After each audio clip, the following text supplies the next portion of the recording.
Hey everybody, welcome to ARE Live. I'm Mark Tier, the founder of Black Spectacles. And today we're going to be sharing some stories about how to prepare for the ARE. And during this episode, we're going to talk about preparing your study plan and gain the confidence that you're going to need to pass this test by talking about three specific topics. And one of them is about motivation. The other is about sort of committing to the ARE, and then actually thinking about test day. So those are sort of the three things we're going to talk about. At our next session for ARE Live, we're going to be discussing programming and analysis with Mike Newman. We're going to use a mock exam to cover project development, knowledge and skills relating to programming, environmental, social, and economic issues, as well as codes and regulations. So that'll be another good one. We'll give you a mock exam in advance, like we sometimes do. So I think you guys will like that one. If you want to, I think you can go register on our website right now for that one, so you make sure you don't miss it. A couple of updates to our products. As many of you know, Black Spectacles is the first ever NCARB approved test prep provider for all 6 of ARE 5.0 divisions. It's also something I like to talk about. We have this really wonderful group coaching program. So if you're like many architects and you sort of struggle with committing, which is something we're going to talk about today, and being motivated, we actually we've built this group coaching program to help you stay on track. So that program is ongoing right now. Registration for the October cohort just closed, but you can register for our December cohort in about 2 weeks. So starting November 4th, that opens up. Again, you can go to blackspectacles.com/coaching to find more information about that. As I always like to tell people, if you like your boss to pay for your Black Spectacles membership, be sure to tell them about our firm license. Doesn't matter if you work for a 5-person firm or a 10,000-person firm. We have all sorts of options. You can go to blackspectacles.com/firm to learn more about that.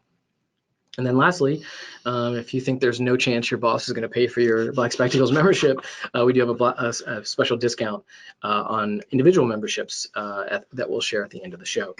I have 2 really special guests with me today. It's Ty and AJ. Ty and AJ are guys that I work with. And they spent a lot of time talking to architects and to firm leaders. They help share information about our firm licenses. But what we realized is that over the last 2.5 years that the 3 of us have worked together, that they've probably heard over 1,000 stories from different firms, from firm principals, HR directors, young architects themselves. And we thought that what we would do is sort of bring those stories to this conversation today.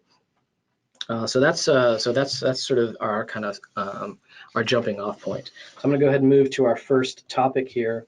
One of the things we've learned is that motivation is pretty tricky. You get out of school, and so suddenly you're supposed to get licensed. And one of the things that happens, of course, is that work starts to take over. And for many people, what they figure out is that finding the motivation to keep going or to even start is really troubling or problematic. And Ty, I think if I remember correctly, you've got a good story that you've heard that you wanted to share about folks sort of wrestling with getting motivated for the exam. Yeah. Well, the story I'm going to tell is something that we've actually heard quite a bit, but this is the one that really jumped to mind for me.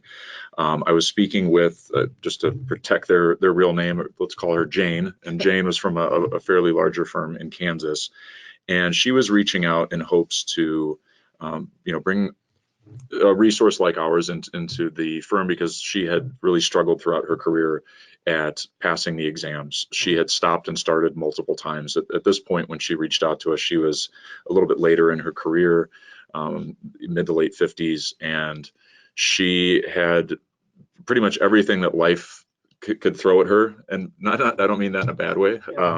Things like starting a family, meeting her husband, all these different life events that hopped in her way and in her process to study had happened, and she just had throughout those times just lost her motivation repeatedly, and then on top of that, multiple times had lost the progress that she'd already made on a previous version of the exam because those things had lapsed.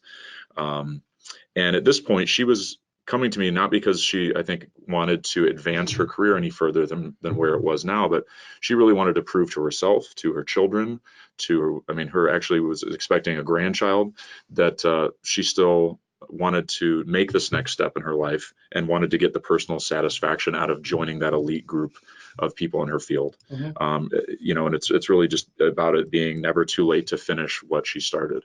And I was really impressed by that. You know, she'd built a career that had a lot of success, done a lot of great work as a designer at her firm, but she still wanted to take that next step. And I find that has been a very common theme with a lot of folks that I've talked to over the last several years. Yeah, it's interesting. I think I know we started talking to folks who aren't successful passing one of the tests.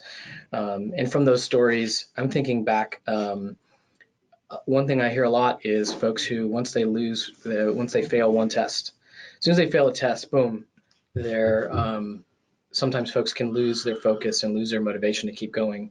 Especially, I'm remembering having a couple of friends who used, for whom English was their second language. And so, man, how demoralizing is it, you know, to lose that first exam and think that, man, it might be not because I don't know the content, but because the language is actually the problem. Sure. And so I think that's one example I can think of. I'm trying to think of some things that have helped folks find their motivation. I know that finding a peer group, finding some people at your firm is something that's helped people find motivation. I don't know if there's anything that comes to mind from you guys of folks who, how people have found motivation in the stories you've heard, if you have any of those to share. Yeah, I think one of the coolest stories that we've seen, and actually it's funny, it's a testimonial on our website now. After we heard it, we had to put it up there. But Jeremy from our coaching program, he was actually in our pilot coaching program back in 2018, maybe at the end of 2017. And he found the group of peers that he had been looking for basically since he started thinking about the ARE through that coaching program. And he, up to this point, couldn't find it was a lot about commitment, but it was about motivation too. He couldn't find that from, his boss that was breathing down his neck every day, talking to him about how he needs to get licensed. And, one of the funny things he says is that didn't help my anxiety at all, outside the testing center and walking in, I got to get this done, because if I don't, I have to walk in on Monday and tell him why I failed again. But the coaching program gave him that group of peers that were also taking the test, not that were already licensed. So it was his peers telling him, hey man, you can do this. It was much more motivating to him than someone who had already been through the process on the other side telling him that he can do it. He needed that positive reinforcement from people who are going through the same thing. Yeah, I think and as you say, in a way, sort of both of these slides about motivation and about getting and finding a way to get committed, which I think is what, kind of the topic you were talking about there, end up being pretty important things. I know that, again, thinking about motivation, I'm remembering Josh Mings, who's one of our coaches. He talked about how at the end of every test he took, before he even knew the results, he had some sort of celebration that he would have. And that idea of having, kind of a celebration regardless of whichever way it went. I know that his was kind of quirky. I remember he said that he would celebrate by buying a new Lego set, I think. Certainly we've heard many people talk about, going out and having a drink or getting together with friends afterward to celebrate are a number of ways that folks find motivation. I actually think, as Alejandro here is writing, as I'm looking at this here quickly, Alejandro, thanks for writing in. He's mentioning the only motivation I can possibly think of is understanding the value and purpose of going through the whole process toward an actual goal, which I think that's a great point. You think about staying motivated. Many of us, and I suppose myself included, had aspirations of starting my own practice and utilizing that as your motivation to keep you going and to keep you committed to the whole process. I know that was a goal of mine. I'm thinking through my own process. My own process included one way I committed to the whole process was I bought the tests in advance. So I had a good friend who I ran into one day who told me about. Actually, I ran into him, I hadn't seen him since college. Ishvan, if you're listening, it was you. I ran into Ishvan, who went to Illinois with me, and I hadn't seen him for a long while. And he told me that he was licensed. And I was like, what are you talking about? How are you licensed so fast? It was very short after we had all gotten our masters. And he's like, oh man, I just took one test every 2 weeks. Now this was in ARE 3.1 when there were 9 tests. Of course, there's only 6 now. But it's the same amount of content just crammed into 6 tests, so it's not all that different. But he talked about scheduling them every 2 weeks, and he said to me, he sort of looked me in the face, and I was like, how did you do it every 2 weeks? And he looked at me, he's like, dude, it doesn't matter whether you've studied for, whether you give yourself a month or 2 months, you're only going to study for 2 weeks. So forget about it and just commit yourself to that 2 week time period. And by the way, if you then fail, it's a shorter cycle to take it again. And I thought that was pretty powerful advice, which I actually ultimately took. And one of the things that helped, so that helped keep you motivated. It helped keep me committed. Well, I should say the part that helped keep me committed was that I bought the tests. And I don't remember the refund policy at that time, but I think I was kind of in. I don't think there was much of a refund policy. So once you buy the tests, A, you're committing to a schedule. B, you're committing to actually taking the tests, which was important. Well, and part of that too was committing to them whether or not you passed or not. And I think a lot of the stories that I heard came from people who would get tripped up or really lose their momentum the moment that they failed one. But the fact of the matter is that these exams, the pass rates are somewhere between like 40 and 70%, depending on the division for the 5.0. So it's likely that you're going to have some missteps, but keeping that momentum going forward, like you did by committing to them, before you began the whole process, I think was huge in being able to shrug off that loss. So. Yeah.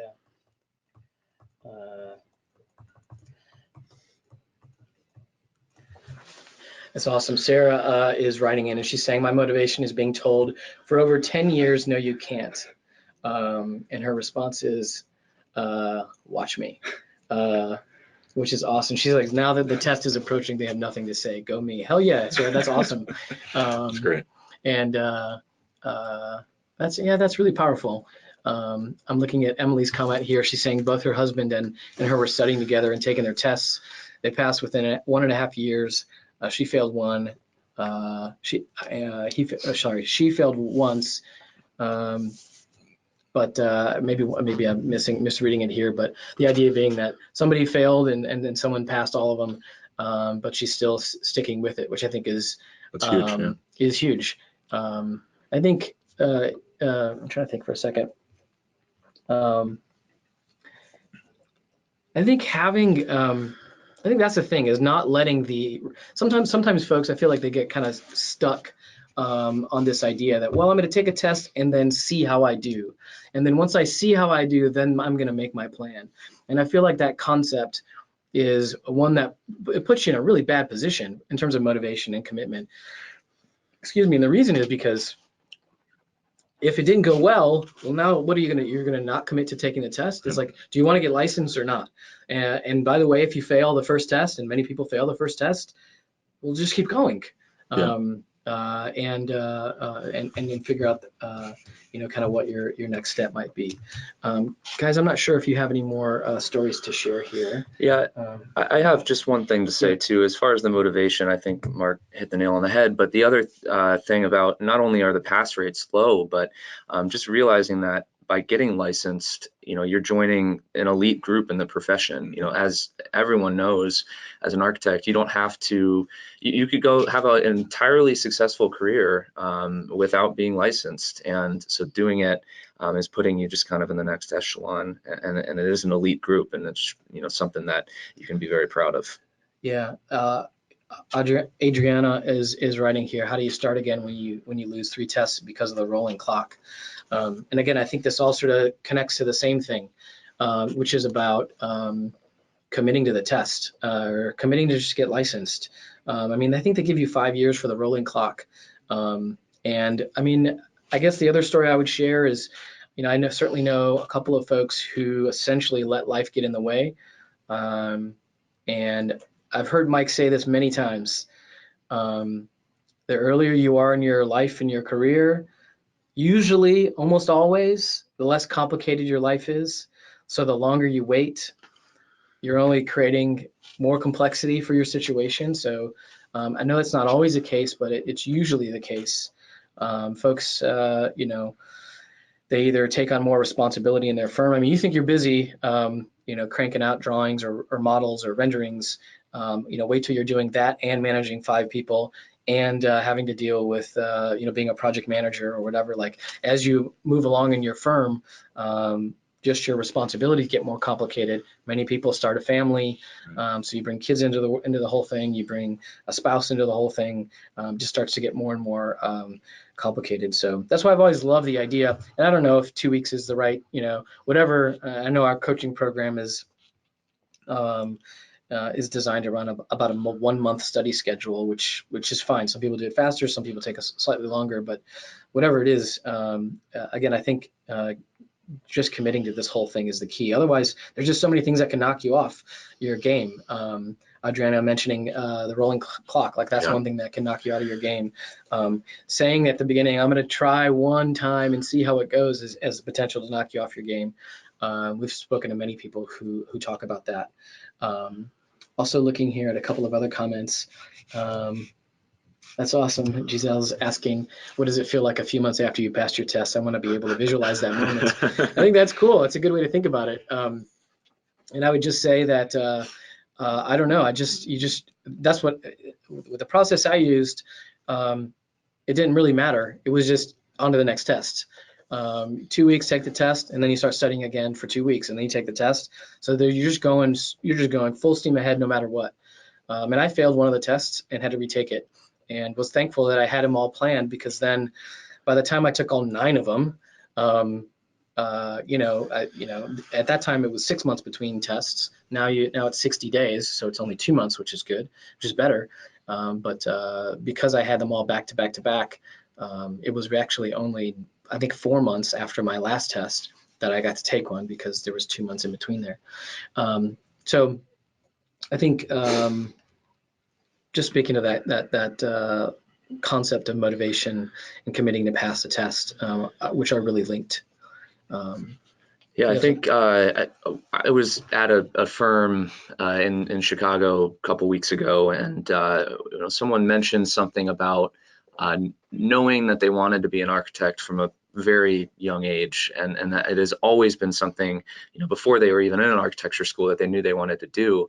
And so I asked the rest of the room, there were probably 10 people there, who out of all of you knew they wanted to be an architect pretty early, like when you were a kid? And I think everyone in the room except for one person raised their hand. And I pretty remarkable, yeah, they talked about how, thinking back to why they're even doing this, and like the purpose, the deep purpose of why they're doing this, is where a lot of them find their motivation. Not just that certificate you get, or being able to stamp off on a document. And it goes beyond like the promotions and the raises, because that stuff is there. But it sounds like, I was in that room with you, and it sounded like when you asked that question, that it was way deeper seated than that. It was a love for the profession, and really just tapping into that is so important. Yeah. Okay, well, I appreciate all the comments here. They're really awesome. Rob, I'm just sort of a couple that are in front of me. Rob says he failed twice and gave up 10 years ago. Kids are growing and out. Now's his time. I think that's exactly what we're talking about, that thing about giving up. That's why I just love that. And I realize there's money involved. But boy, as Mike has said many times, if you guys, I'm remembering, actually, I remember he told this story. God, it was the first thing we ever did together back in like 2013. We actually did a trial recording before we made all of our videos. And we had a room of probably like 30 aspiring architects, and Mike was lecturing, and we were kind of filming on the side. And Mike was like to the room, he's like, if all you guys were MBA students, I guarantee that half of you would just go take all the tests without even studying, because just based on the laws of probability, you'd probably pass some of them, and then you wouldn't have to study for those. Which I mean, I don't know. I love that idea. I know when we ran our promotion, which was 7 and 7, back in ARB 4.0, when it was 7 exams, we did 7 exams in 7 weeks, which is incredibly aggressive. But it's all around that concept, like just get it over with and just take it, and don't be so afraid of failing. I still don't know anyone who has passed all the tests. It just doesn't happen. Like first try, you mean? Yeah, and anyone who's told me that, I don't believe them. They're full of shit. So, all right, we're going to move on to the next one here, the last one here, which is about being 100% prepared for test day. Now, interestingly, AJ, you recently took the MBA test, which is the GMAT. Yeah. And then Ty, I know some years back you took the series something. I went to school for finance. So this was Series 6, 63, and the 7. Okay. So Yeah. So whatever the hell that is. Yeah. So tell me a little bit. You guys have some like direct experience. You guys both were successful with those tests. Tell me a little bit about like what your preparation and so forth. Yeah, the one thing, and obviously this is much different than architecture, but I think the similarity between the two is the testing center, and just one vivid memory I have from the testing center is realizing that no one in the testing center cares how you do. No one in the testing center knows what test you're even taking, because there's a bunch of lawyers to my right and a bunch of doctors to my left, and so I think trying to put the blinders on when you're going into test day, and coming into test day with a solid plan, and not just going getting in the car and saying, I'm just going to plug in the address into my GPS, I wonder where it is. Maybe even going there before and that's something that I did, but it really helped me to expect that, and to not expect the person at the front desk of the Prometric Testing Center to be this warm and fuzzy person. They just take your fingerprint, tell you to don't cheat or else your score won't count, and put your backpack in a locker. And so knowing that up front was huge for me. Yeah, for me, I mean, this was, gosh, I don't want to date myself too much, but it was about 12 years ago when I was coming out of school, and I took those exams, and I was always fortunate enough to be able to kind of, if it's basic material, kind of like you said, just read the book, go in, ace the test. So I took the 6, aced it, took the 60, aced it, and then the 7, I was like, oh man, this is like a lot more difficult, and I really have to spend some time on it. But again, my early 20s overconfidence probably played into it a little bit. Mm-hmm. And I remember going out the very first time, and it was at a different testing center, and like all the horror stories that I've ever heard about these places came true for me on that day. Hit some traffic because I was commuting from the city out to the suburbs. Was blazing in right at the last second because I hadn't given myself enough time. And when I walked in, I got like the least desirable computer, which was like underneath a flickering light, like right under a vent that was blasting cold air conditioning, and like my mouse would only kind of go left, and I had to like zig it around and like go these big circles. I like how you're blaming this on the computer. That's totally the only reason I failed that thing. Yeah. No, but I mean, but to be honest with you, it can snap you out of your game. Like I had been so dialed in for the first 2 exams, and just the added anxiety because I was not prepared for that day weighed on me heavily and distracted the hell out of me. And I learned a lot from that. And coming back then to take it the second time and passing it, I took a lot of those strategies that AJ had mentioned as well. I got there half an hour early. I listened to really calming music before I walked in there, and I made damn sure I didn't get the worst computer in the room moving forward. But it is still just an undesirable place to be tested. And it's something that everybody goes through with the ARE as well. Yeah, I mean, I feel like so many folks have talked about this, we've talked about anxiety being a real thing. Everyone experiences some degree of test anxiety. It's just a matter of how much. Some people have debilitating test anxiety. Some people, just get a little butterflies in their stomach. I was probably in that category. I know that, in fact, when we have our some of the consultations on people who weren't successful with the test, we asked them, scale of 1 to 10, 10 being like totally debilitating anxiety and 1 being, just a little bit. We get people all over the map. But one of the ways, so subsequently, I guess what I'm getting at is subsequently, everyone needs some sort of a strategy to manage anxiety, and because it can be your enemy, it can really cause some problems in the test, as you're thinking through answering all the questions. So one of the things to do is to not get caught in traffic. But all jokes aside, I've heard people talk about literally figuring out where they're going to park a day in advance, like actually driving to the test center and parking there and walking to the test center in advance, maybe just for the first time they've ever taken the test, because of course you have 6 to take, so maybe for test 1 you actually figure out the parking lot you're going to be in, and so forth, and give yourself extra time. You also hear people talk about trying to simulate the exam experience somehow, whether that's using our practice exams or somebody else's practice exams, but taking some time, trying to sit yourself down for 4 hours. Another thing which might sound a little cheesy, but I think it's really helpful. I know that I use it as I go out throughout the course of my day, is just to breathe. It sounds kind of silly and stupid, but actually, pausing for 60 seconds and taking 5 giant deep breaths, you'd be surprised how that calms you down and helps you kind of refocus.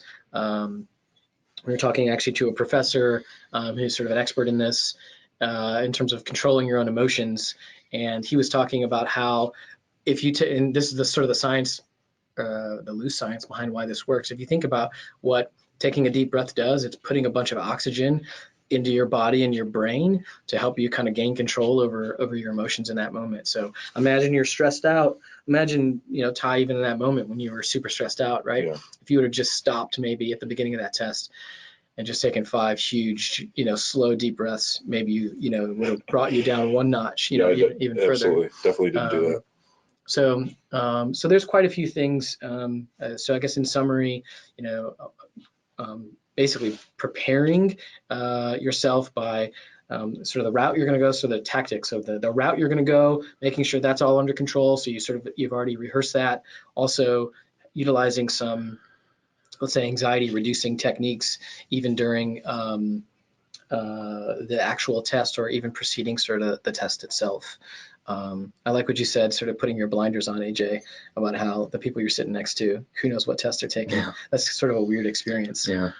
Well, I think that when you're getting ready for these exams, there's already so much about it that is stressful and uncertain, that the things like parking or anything that you can do to remove the outside stress, like basically control everything that you can, as much as possible, because you really need to focus and put your best foot forward. Yeah, I think 2 things around practice exams specifically that helped me too was, Mark mentioned it briefly earlier, but never taking a practice exam in the comfort of your own home under a blanket. Take it somewhere where you're going to be a little uncomfortable, and it might, take it in a busy coffee shop with your headphones on. Make it harder than what the actual thing is going to be. So when it comes to the real day, it's even easier than you thought. And then the second one that I learned pretty early on was, by the time the night before test day comes up, if you're taking a full-length practice exam, you're probably not prepared. And so, prepare yourself so you don't have to stress out about taking a full-length practice exam like the morning before or the day before. At that point, you kind of know what you know, and you're just trying to memorize at that point, which to me, was not successful. So, yeah, I think you're reminding me that some basic things, sleep. Getting a good night's sleep before, sometimes people will kind of freak out and cram. I always remember, there was definitely some tests when I did not feel 100% prepared, but you sort of have to give it, at least my approach was, you got to give it up. Because then there's this whole new stage of preparing your mind and body for the actual test. It doesn't matter how much stuff you cram into your head. I at least that was my philosophy. But instead, the value of having 7 hours of sleep and not 4. It's the difference between being able to think clearly and not. And same thing about eating, and making sure that you have a good breakfast before. All that kind of stuff is kind of basic, but also good to remember. Megan's asking about brain food, break time snack. I'm kind of curious, Monica, maybe you can help us collect answers to this. If I'd love to hear what everyone's favorite break time snack is. Maybe you can post it in the questions here. We'll try to collect them. while we're talking here. I don't remember. I don't even think they gave us a snack. I think they just, when I did it, it was like, you know, the machine with the crackers, the 6 crackers, cheese, the crappy cheese crackers, was something that we got. And I think my thing was just don't eat something you haven't eaten before. You know, eat the things you're comfortable with, so that you don't bring another variable into the equation. Yeah, you know? right. I bet these the flaming hot Cheetos look kind of interesting. Yeah. Maybe I'll give them a shot. Yeah, my son was just asking me about those. He really wants to try them. Looks like we got some interesting ideas. Everyone likes peanut butter. All right, banana, Gatorade, nuts, cranberries, apple and peanut butter pretzel things. A lot of peanut butter. Banana, apple and caramel, protein bars. Alejandro likes some coffee with his RX bar. There you go. That's cool. Snickers, celery, walnuts. You guys are making me hungry. I guess this is we got to eat before Area Live next time. Yeah, you know good note. Next time. So as you guys say, or as we sort of have, I suppose, sort of settled on here, quite a few ideas for how you can be 100% prepared for test day. I think it's all about, it's actually that. I think that word about preparing, thinking in advance of all the things and making that part of your studying process. It's a legit part of it. It's not just reading all the books and the flashcards and so forth. So do you guys have anything else? I think that might have been the end of the stories you guys had, right? Yeah. All right, cool. So we'll land the plane right there. So I want to thank you guys for bringing some of those stories and your own personal experiences, to bear on all those folks listening who who are preparing to pass these tests. For our next ARE Live, we're gonna, as I mentioned, we're gonna cover programming and analysis with Mike Newman, and we'll use a mock exam, so you'll get an opportunity to kind of test your knowledge during that session, which is usually a really good one. To learn more about our ARE exam prep curriculum, you can go to blackspectacles.com, where you can try out any of our course videos. And if you want to have your boss pay for your membership, be sure to visit blackspectacles.com/firms to learn more about our firm memberships for firms of any size. We're also going to do a Black Spectacles ARE 5.0 product demonstration, which helps folks understand the difference between the individual and the group subscription. So that's a good kind of, if you think your firm might be interested, that's usually a really useful webinar that Ty and AJ put on. So you can sort of learn a little bit more about that. We're going to drop a link in the GoToWebinar box, which you can use to register for that. One of the things we're starting to do that's kind of interesting and kind of new, if you're in the Chicagoland area, and I know many of you are all over the world, so but for those of you here in Chicago and you're interested in having Black Spectacles visit your firm to share more insights and even more of these tips, this is just sort of the tip of the iceberg, I suppose, for us. We have quite a few. You can email sales@blackspectacles.com to set up a lunch and learn, actually. I'm sure Ty and AJ would love it if you were not in the Chicagoland area. Preferably somewhere warm. Yeah, somewhere warm, yeah, or maybe if exotic. You're in Paris or something like that. Exactly. We can do that as well.